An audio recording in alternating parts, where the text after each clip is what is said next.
Hi నమస్తే, this is Pavani. Welcome to YK health. Ovulation సమస్యలు ఉన్న వారికి, ఫెలోపియన్ ట్యూబులు దెబ్బతిన్న వారికి, ఎండోమెట్రియోసిస్ సమస్యలు ఉన్న వారికి, ఎక్కువ రోజులైన సహజ పద్ధతిలో గర్భధారణ కాని వారికి ఐవీఎఫ్ను వైద్యులు సూచిస్తారు. పురుషుల్లో వీర్యకణాలు నాణ్యత తక్కువగా ఉన్న సందర్భంలోనూ ఇదే విధానాన్ని ఆశ్రయిస్తారు. ట్యూబెక్టమీ, వాసాక్టమీ, రీకాన్సిలైజేషన్ ఆపరేషన్ చేయించుకున్నా అది సక్సెస్ కానప్పుడు ఐవీఎఫ్ను వైద్యులు సూచిస్తుంటారు. ఐవీఎఫ్ సక్సెస్ రేట్ అనేది మహిళల లైఫ్ స్టైల్పై కూడా ఆధారపడి ఉందని వైద్య నిపుణులు చెప్తున్నారు. కృత్రిమ పద్ధతుల్లో సంతాన సాఫల్యత సాధిస్తున్నందున కొందరు మహిళల్లో థైరాయిడ్, మధుమేహం, స్థూలకాయం వంటి సాధారణ ఆరోగ్య సమస్యలు వచ్చే అవకాశం ఉంది. ఐవీఎఫ్ ట్రీట్మెంట్ పై మరిన్ని వివరాలు తెలిపేందుకు వైకే టీవీ స్టూడియోకు డాక్టర్ సుజాత వెల్లంకి గారు వచ్చారు. డాక్టర్ గారిని అడిగి మరిన్ని వివరాలు తెలుసుకుందాం. నమస్తే మేడం. నమస్తే అండి. మేము అసలు ఈ ఐవీఎఫ్ అనేది 100% సక్సెస్ అవుతుందా? ఐవీఎఫ్ ట్రీట్మెంట్ అనేది ఒక ప్రాసెస్ మాత్రమే. అంటే సంతానలేమి సమస్యతో బాధపడుతున్నప్పుడు నార్మల్గా ట్రై చేసిన ప్రెగ్నెన్సీస్ రావట్లేదు, ఐయుఐ ప్రాసెస్లో రావట్లేదు, మగవారిలో స్పర్మ్ కౌంట్ బాగా తక్కువగా ఉంది, ఆడవారి వయసు 35 సంవత్సరాల కన్నా ఎక్కువగా ఉంది, ఎగ్స్ తక్కువగా ఉన్నప్పుడు వాళ్ళకి మనం ఐవీఎఫ్ సజెస్ట్ చేస్తూ ఉంటాం.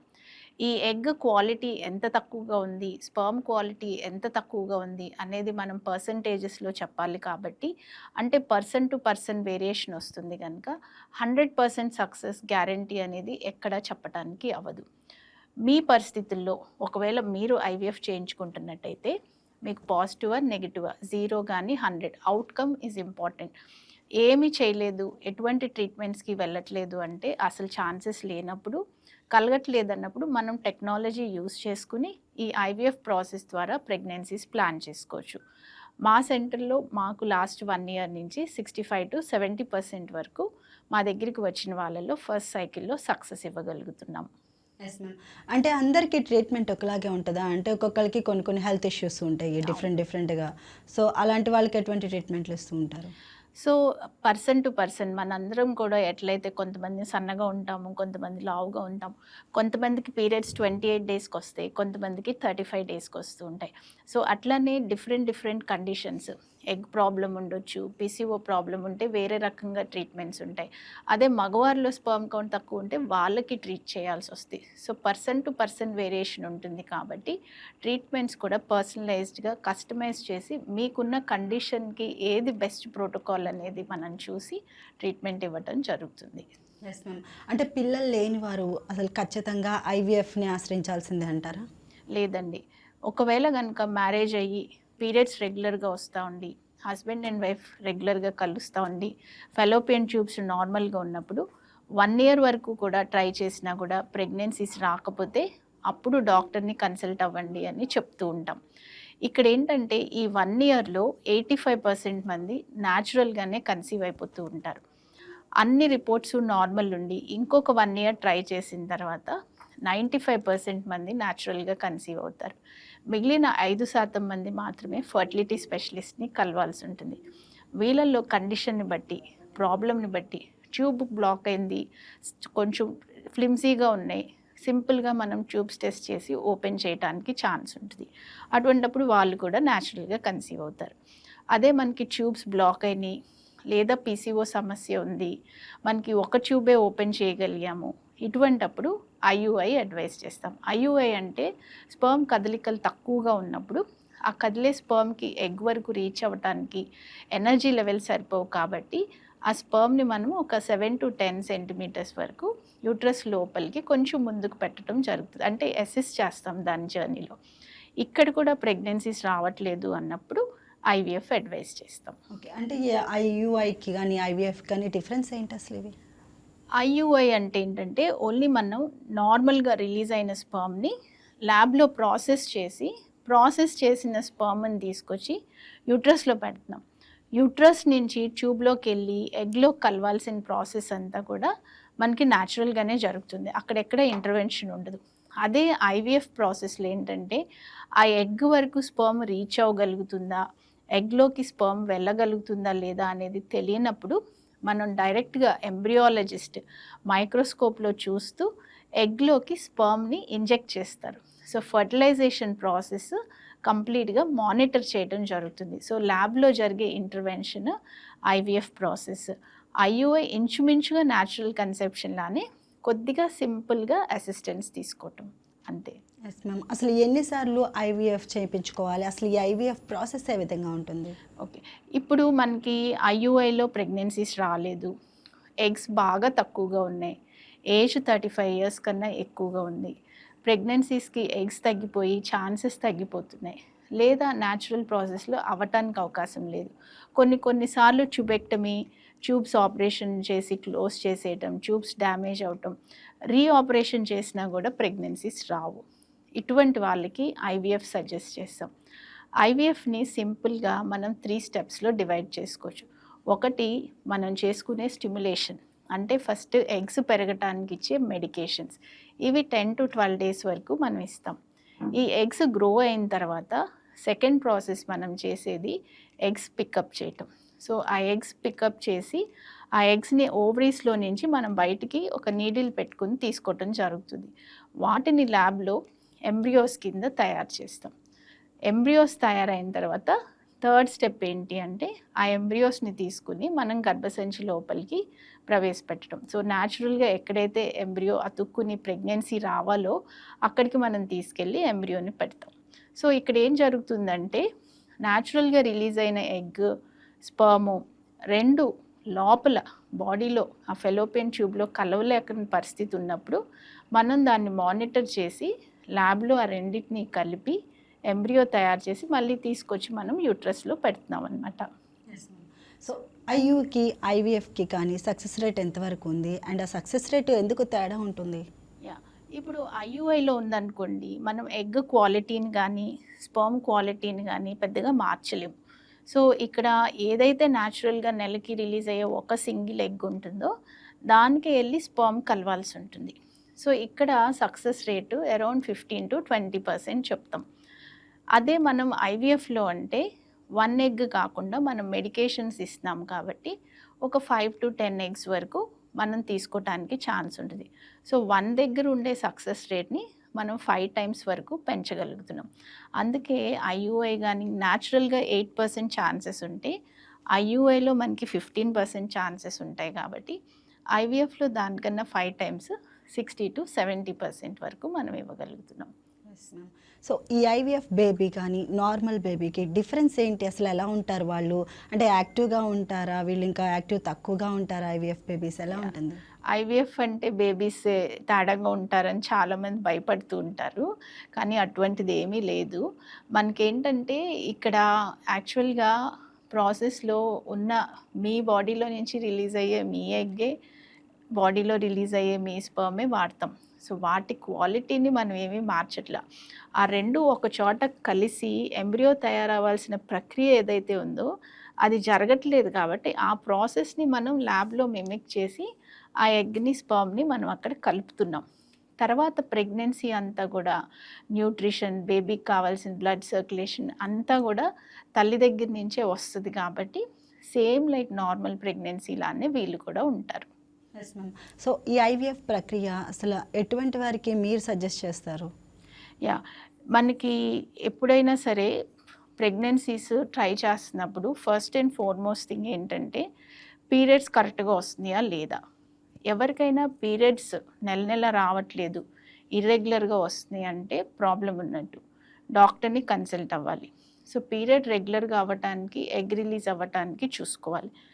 ఎగ్ చక్కగా రిలీజ్ అవుతుంది, స్పర్మ్ కౌంట్ బాగుంది, ఎటువంటి థైరాయిడ్ హార్మోనల్ ఇష్యూస్ లేవు, ట్యూబ్స్ బాగున్నాయి, అయినా కూడా ప్రెగ్నెన్సీస్ రావట్లేదు.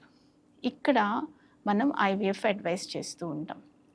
వయసు 35 సంవత్సరాల కన్నా ఎక్కువ ఉంది, వీళ్ళకి ఐవీఎఫ్ అడ్వైస్ చేస్తూ ఉంటాం. ఒకవేళ స్పర్మ్ కౌంట్ బాగా తక్కువగా ఉంది, నార్మల్గా 16 మిలియన్ ఉండాలి, 5 మిలియన్ కన్నా తక్కువ, 1 మిలియన్, 2 మిలియన్, లేదా ఒక్కొక్కసారి ఇవాళైతే ఒక ఆయన అయితే 2 drops ఇచ్చారు శాంపుల్, దాంట్లో 1-2 స్పర్మ్సే కనపడుతున్నాయి. సో ఇటువంటప్పుడు ఐవీఎఫ్లో ఏంటంటే మనం ఆ ఒక్క స్పర్మ్ని పిక్ చేసుకుని ఒక్క ఎగ్లోకి కలిపి ఒక ఎంబ్రియో తయారు చేయడానికి ఛాన్స్ ఉంటుంది. అది ఐవీఎఫ్ యొక్క అడ్వాంటేజ్. సో ఈ ఐవీఎఫ్ ట్రీట్మెంట్ తీసుకునే వాళ్ళకి ఎటువంటి ఫుడ్ హ్యాబిట్స్ ఉండాలి? అంటే పర్టికులర్గా ఫుడ్ హ్యాబిట్స్ అనేది కూడా ఉంటాయా వాళ్ళకి? ఐవీఎఫ్ తీసుకోవటం కోసం కన్నా కూడా ప్రెగ్నెన్సీస్ ప్లాన్ చేసుకుంటున్నప్పుడు మన లైఫ్ స్టైల్ చాలా important. 70 to 80% life style corrections చేసుకుంటే న్యాచురల్గా కూడా ప్రెగ్నెన్సీస్ వచ్చేస్తాయి. సో అదే కాన్సెప్ట్ని మనం అసిస్టెడ్ ట్రీట్మెంట్స్లో అంటే ఐయుఐ కానీ ఐవీఎఫ్లో కూడా ఆ ఎగ్ క్వాలిటీ స్పర్మ్ క్వాలిటీ మనకి మెయిన్ మూలకణాలు కాబట్టి వాటిని ఇంప్రూవ్ చేసుకుని ఐవీఎఫ్ చేసుకుంటే రిజల్ట్స్ బాగుంటాయి. సో ఐవీఎఫ్కి వెళ్ళే ముందు కూడా మేము ఈ egg quality sperm quality improve అవటానికి డైటరీ చేంజెస్ కానీ సప్లిమెంట్స్ కానీ ఆరోగ్యకరమైన ఆహారం అంటే ఫోలిక్ యాసిడ్ ఎక్కువగా ఉన్నాయి ఆకుకూరలు ఎక్కువ తీసుకోవటం, హై ప్రోటీన్ డైట్ తీసుకోవటం, ప్రాసెస్డ్ ఫుడ్ జంక్ ఫుడ్కి దూరంగా ఉండటం, కార్బొనేటెడ్ డ్రింక్స్ కాఫీ టీలకి దూరంగా ఉండటం, మగవారిలో స్మోకింగ్ ఆల్కహాల్కి దూరంగా ఇటువంటి చేంజెస్ అన్నీ చెప్తూ ఉంటాం. ఇంకో ముఖ్యమైనది ఏంటంటే మనకి డైట్తో పాటు స్లీప్. చాలామందికి ఈ మధ్యకాలంలో సరైన నిద్ర ఉండట్లా, లేట్గా ఫోన్ చూసుకుని 12కో 2కో పడుకోవటం అట్లా చేస్తున్నారు. కనీసం 8 అవర్స్ అన్ఇంటరప్టెడ్ స్లీప్ ఉంటే స్ట్రెస్ లెవెల్స్ తక్కువగా ఉంటాయి, బాడీలో ఉన్న టాక్సిన్స్ అన్నీ కరిగిపోతాయి. కాబట్టి egg quality sperm quality improve అవ్వటానికి మనకి ఇది ఉపయోగపడుతుంది. Yes ma'am. ఈ ఐవీఎఫ్ ట్రీట్మెంట్ అందరికీ సక్సెస్ అవుతుందా? ఐవీఎఫ్ ట్రీట్మెంట్ మంచి రిజల్ట్స్ వస్తాయి. ఎంతోమందికి ఎవరికైతే ప్రెగ్నెన్సీస్ రావట్లేదు అంటే ఇప్పుడు for suppose fallopian tubes block అయిపోయినాయి. సో ట్యూబ్ బ్లాక్ అయిపోయినప్పుడు ఎగ్ స్పర్మ్ కలిసే అవకాశాలే లేవు. అటువంటప్పుడు మనం ఆ రెండింటిని బయట కలిపి ఎంబ్రియో తయారు చేసి లోపల పెట్టామనుకోండి, వీళ్ళకి మంచిగా ఓన్లీ ట్యూబే బ్లాక్ ఉంది కాబట్టి వీళ్ళకి ఆ ప్రాసెస్ మనం బయట చేయగానే వీళ్ళకి రిజల్ట్ వచ్చేస్తుంది. అదే క్వాలిటీ ఇష్యూస్ ఉన్నాయి, ఆ క్వాలిటీ మనం ఎంతవరకు కరెక్ట్ చేసాం. ఇప్పుడు నేను చక్కగా డైట్ తీసుకోండి, 8 అవర్స్ నిద్రపోండి అని చెప్తాను. ఇవాళ చేయొచ్చు, రేపు చేయొచ్చు, ఎల్లుండి వాళ్ళు చేస్తారా లేదా తెలియదు మనకి. సో మనం దాన్ని గైడ్ చేయలేము, దాన్ని మనం గేజ్ చేయలేము. కాబట్టి క్వాలిటీ ఇష్యూస్ ఉన్నప్పుడు రిజల్ట్స్ అనేవి డిఫర్ అవుతూ ఉంటాయి. Yes ma'am. అసలు ఇప్పుడు ప్రజెంట్ ఉన్న సిచ్యువేషన్ చూస్తుంటే ఆడవాళ్ళలో కానీ మగవాళ్ళలో కానీ ఫర్టిలిటీ ప్రాబ్లమ్స్ ఎక్కువగా కనిపిస్తున్నాయి. అసలు ఎందుకంటారు అలా? మన జీవన విధానంలో లైఫ్ స్టైల్లో చేంజెస్. ఇప్పుడు నేను ఇందాక చెప్పినట్టుగా లేట్ నైట్గా పడుకోవటం, ఇదివరకు మనకి 6:30, 7 కల్లా భోంచేసేసి పడుకునే వాళ్ళు, వేరే ఎంటర్టైన్మెంట్ ఏమి ఉండేది కాదు.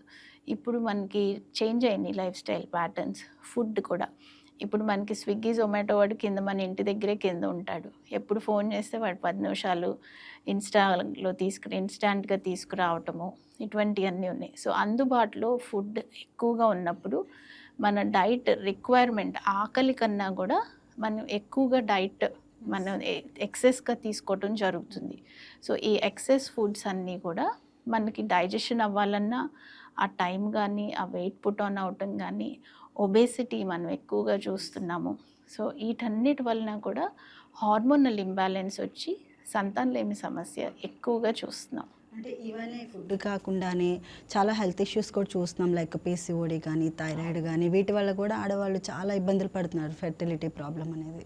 అవును, అంటే ఇప్పుడు మన బాడీ హెల్తీగా లేదనుకోండి, ఇప్పుడు మనం ఎక్సెస్ ఫుడ్ ఫిజికల్ యాక్టివిటీ లేదు, సో హెల్తీగా లేనప్పుడు బాడీ ఇన్ఫెక్షన్స్ వచ్చే ఛాన్సెస్ ఎక్కువ ఉంటాయి. సో రోగ నిరోధక శక్తి తగ్గిపోతుంది. ఈ ఇన్ఫెక్షన్స్ వచ్చినప్పుడు థైరాయిడ్ సమస్యలు ఇవన్నీ కూడా మోర్ వల్నరబుల్గా ఉంటారు, వాళ్ళకి ప్రాబ్లమ్స్ అన్నీ రావడానికి ఎక్కువ ఛాన్సెస్ ఉంటాయి అన్నమాట. అందుకే ఎక్కువ మందిలో ఈ సమస్యలు చూస్తున్నాం మనం ఈ మధ్య. రీసెంట్గా మీరు చూసిన ఒక టఫ్ కేస్ ఏంటి? ఇప్పుడు చాలాసార్లు మనం ఏం చేస్తామంటే, ఇప్పుడు ఫర్ ఎగ్జాంపుల్ ఇప్పుడు ఒక అమ్మాయి వచ్చింది, పెయిన్ అని వచ్చింది, పీరియడ్స్ పెయిన్ అని వచ్చింది. సో వాళ్ళకి ఎట్లా ఉంటుందంటే నార్మల్ పెయినే కదా అని అనుకుంటూ ఉంటారు. కానీ ఈ అమ్మాయి స్కూల్కి వెళ్ళటం మానేస్తుంది, కాలేజ్కి వచ్చాక కాలేజ్ కూడా పీరియడ్ వచ్చినప్పుడు మానేస్తుంది, బాగా ఎక్కువైపోయేటప్పటికి పెయిన్ ఇంకొక రోజు తట్టుకోలేక ఇంజెక్షన్స్ తీసుకుని నా దగ్గరికి రావటం జరిగింది. స్కాన్ చేసి చూస్తే ఓవరీలో సిస్ట్స్ ఉన్నాయి, చాక్లెట్ సిస్ట్, ఎండోమెట్రియాటిక్ సిస్ట్ అంటారు. సో ఇంత చిన్న ఏజ్లో అంటే 18-20 ఇయర్స్ ఏజ్ దగ్గర చాక్లెట్ సిస్ట్ వచ్చినాయి, పెళ్ళి అవ్వాలి, మళ్ళీ ప్రెగ్నెన్సీస్ రావాలి, ఇబ్బంది అవుతుందా, సర్జరీ చేయాలా వద్దా, ఇటువంటివన్నీ డైలమాస్ చూస్తూ ఉంటాం. సో ఇప్పుడు మనం పెద్ద సైజ్ సిస్ కాబట్టి అమ్మాయికి నేను సిస్ సర్జరీస్ చేయటం జరిగింది. మళ్ళీ పెరగకుండా ఉండటానికి మెడికేషన్స్ పెట్టాం. కొన్నాళ్ళ తర్వాత ఒక 4 ఇయర్స్ తర్వాత she got married. And then ఇమీడియట్గా అంటే మనకి టెండెన్సీ ఉంది కాబట్టి మనం చేంజెస్ ఎంత చేసినా కూడా వాళ్ళకి మళ్ళీ సిస్ వచ్చే అవకాశాలు ఉంటాయి కనుక ఇమీడియట్గా ప్రెగ్నెన్సీస్ ప్లాన్ చేసుకోమనం. సో ప్రెగ్నెన్సీస్ ప్లాన్ చేసుకునేటప్పుడు కూడా ఆ సిస్టులు మళ్ళీ పెరగటం స్టార్ట్ అయినాయి. సో వాటిని కంట్రోల్లో పెట్టుకుని ఎగ్ రిలీజ్ అవడానికి మెడికేషన్స్ ఇచ్చి ఐయుఐ ప్రాసెస్లో she could conceive and have a child. That's a good ma'am. Yeah, thank you so much ma'am for your information. Thank you. Yeah, thanks. So ఇది వాళ్ళ YK health programme. మరొక ప్రోగ్రాంలో మళ్ళీ కలుద్దాం. That's all for now. Keep watching YK news, Telugu వారి గుండె చప్పుడు.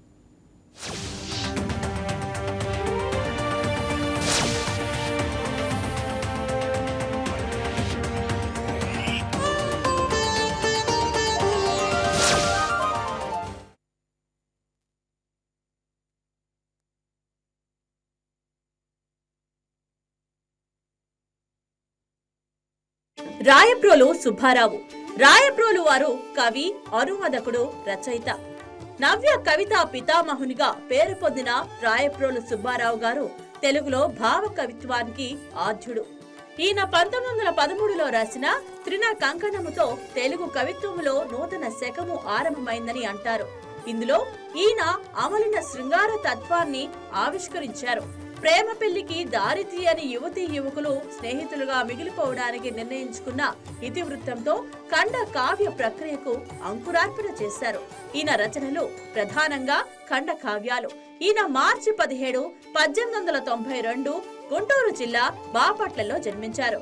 June 30, 1984న పరమపదించారు. ఈయన సంస్కృత రచనలపై అతిగా ఆధారపడిన తెలుగు కవిత్వాన్ని స్వతంత్ర రచనల వైపు మళ్లించారు. మన సమాజానికి అనుగుణంగా భావ కవితను అల్లి తెలుగు కవితకు క్రొత్త సొగసులు వద్దారు. ఆయన దేశభక్తి గేయాలు ఎంతో ఉత్తేజకరంగా. Please subscribe to YK TV Network. Please subscribe to YK TV. Please watch YK News. Subscribe to YK TV. Please subscribe to YK TV. Subscribe to YK TV. Please do subscribe to YK TV. And do subscribe to YK TV. Subscribe YK TV. YK TVని subscribe చేసుకోండి. Please do subscribe YK channel.